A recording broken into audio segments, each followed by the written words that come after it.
Hai semuanya, selamat datang kembali di channel horor. Sebelum tidur, matikan lampu, tarik selimutmu, dan bersiaplah untuk mendengar kisah yang mungkin membuatmu sulit tidur malam ini. Sebelum kita mulai, jangan lupa tekan dulu tombol subscribe, like, dan share, dan jangan lupa nyalakan tombol notifikasinya agar kamu tidak ketinggalan cerita menyeramkan berikutnya. Sekarang, mari kita mulai ceritanya. Bayangkan, di sebuah malam yang sunyi senyap di desa lereng pegunungan Jawa Tengah, angin dari laut selatan berhembus dingin dan kabut tebal perlahan menyelimuti atap-atap rumah. Tiba-tiba, di tengah kegelapan, terdengar suara gemuruh yang aneh, bunyi kayu yang bergerak, ranting-ranting yang patah. Lalu, sebuah keranda terbuka melayang perlahan di atas kampung. Inilah kisah Lampor, makhluk gaib yang dikenal sebagai keranda terbang, sebuah mitos dari tanah Jawa yang hingga kini masih membangkitkan rasa ngeri sekaligus penasaran.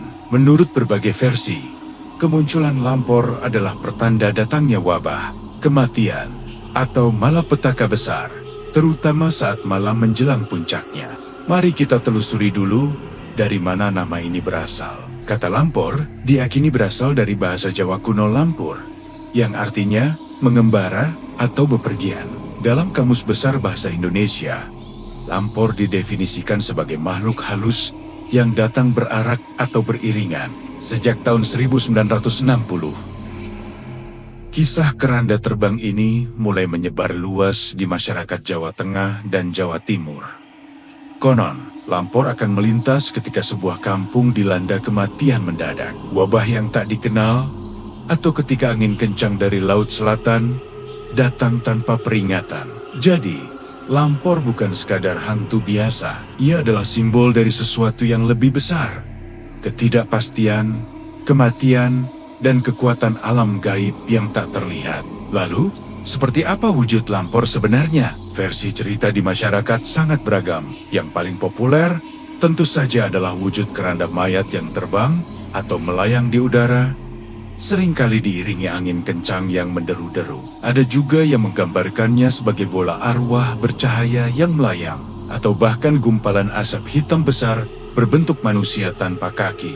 Beberapa orang percaya bahwa Lampor adalah bagian dari pasukan gaib Nyi Roro Kidul, sang penguasa Laut Selatan, yang sedang melintas membawa airing-airingen keranda. Tanda-tanda kemunculannya pun khas. Hembusan angin yang sangat kencang dari arah selatan, suara aneh seperti welwo, atau bunyi kentongan yang dipukul bertalu-talu oleh warga sebagai tanda bahaya. Dan bagian yang paling menyeramkan, siapapun yang ditegur oleh Lampor atau rumahnya dilewati oleh keranda terbangnya, diyakini akan mengalami nasib buruk, mulai dari sakit mendadak, hilang kesadaran, bahkan sampai meninggal dunia. Di sebuah desa di lereng Gunung Merapi, warga menganggap malam mulam pada bulan Sapar sebagai periode yang sangat rawan. Suatu malam, ketika awan hitam bergulung dan angin laut selatan bergemuruh, terdengar suara kentongan dari ujung desa. Dung, dung, dung. Seorang pemuda, kita sebut saja Raka, tidak menghiraukan peringatan orang tuanya. Rasa penasarannya begitu besar untuk melihat langsung keranda terbang yang sedang ramai dibicarakan. Ia nekat melangkah keluar rumah setelah makan malam, menembus kabut tebal menuju pinggir sawah. Tiba-tiba, di antara pepohonan, ia melihat cahaya aneh. Sebuah keranda kayu kuno terangkat perlahan, melayang di udara, diiringi sosok hitam samar di atasnya. Raka terpaku, suara angin seketika berhenti. Keranda itu melintas tepat di atas rumahnya, meninggalkan dengungan aneh di udara. Raka berlari pulang, tapi pintu yang ia temui terasa asing. Ia seperti masuk ke ruang yang berbeda. Saat bercermin, wajahnya berubah, matanya memerah penuh kepanikan. Ia bahkan tak ingat bagaimana cara kembali ke rumah. Keesokan harinya, warga menemukan Raka tergeletak di atas dipan, menggigil hebat dan tak sadarkan diri. Tak lama setelah itu, satu persatu warga di kampung itu jatuh sakit. Ditemukan bekas seperti tekanan di leher mereka, seolah baru dicekik. Meskipun tidak ada luka sama sekali, kampung itu pun dilanda wabah misterius. ternak mati mendadak, anak-anak merengek sakit, dan kabut seolah tak mau surut. Warga percaya, malam itu Lampor telah melakukan perjalanannya dari Laut Selatan, membawa keranda malapetaka ke kampung mereka.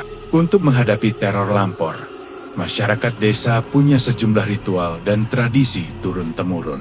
Pertama, sebelum maghrib, semua warga diwajibkan sudah berada di dalam rumah, menutup rapat semua pintu dan jendela, dan tidak boleh keluar malam. Konon, Lampor paling aktif saat malam sudah larut.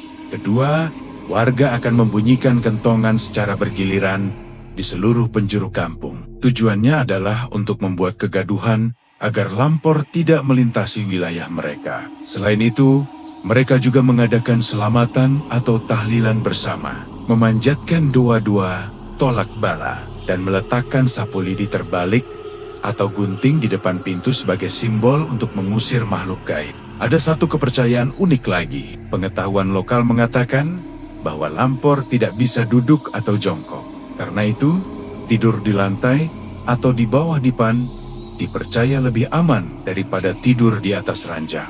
Ritual-ritual ini menunjukkan bagaimana kepercayaan terhadap Lampor sangat memengaruhi kehidupan sosial dan budaya. Ini bukan sekadar cerita horor, tapi juga sebuah sistem pengaturan sosial anak-anak dilarang bermain hingga larut.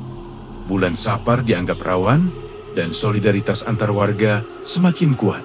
Walaupun kisah Lampor begitu menggetarkan, dari sudut pandang ilmiah, fenomena ini tentu belum terbukti secara empiris. Ada beberapa penjelasan rasional yang mungkin bisa menjawab misteri ini. Pertama, bisa jadi itu adalah ilusi optik atau pantulan cahaya di malam hari yang kemudian disalahartikan sebagai keranda terbang.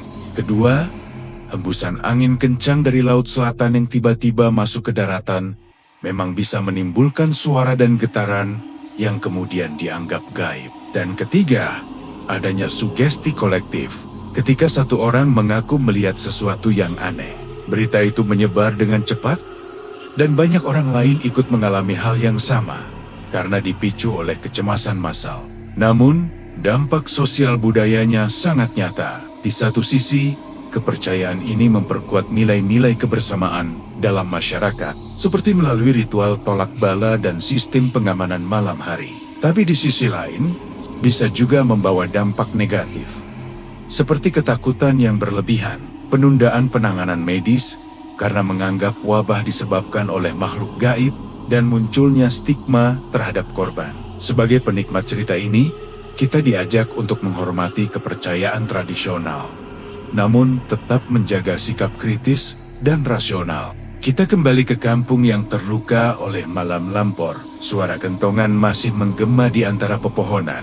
Bayangan keranda yang melayang masih membekas di ingatan. Tapi keesokan paginya, sinar matahari perlahan menembus kabut. Kampung itu seolah bisa bernapas lagi. Warga saling berpandangan, menyadari bahwa malam ini mereka selamat. Namun, di sudut lain, bisik-bisik masih terdengar. Besok masih malam Sapar, jangan keluar rumah. Lampor bisa datang kembali. Narasi ini mengingatkan kita bahwa dunia nyata dan dunia gaib bisa bersinggungan di atas jembatan kepercayaan. Mitos Lampor bukan sekadar cerita untuk menakut-nakuti anak-anak agar tidak keluyuran malam.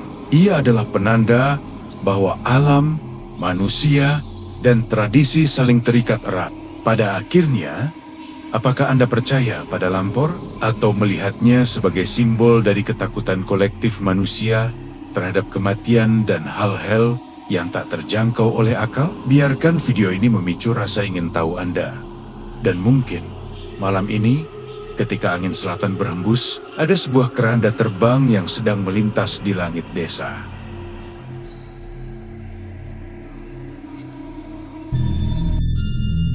Dan itulah kisah malam ini. Entah nyata atau hanya legenda, biarlah waktu yang menjawabnya. Bagaimana pendapatmu? Tuliskan di kolom komentar.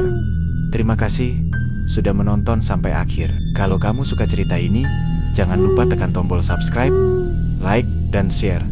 Dan jangan lupa nyalakan tombol notifikasinya. Sampai jumpa di kisah sebelum tidur berikutnya.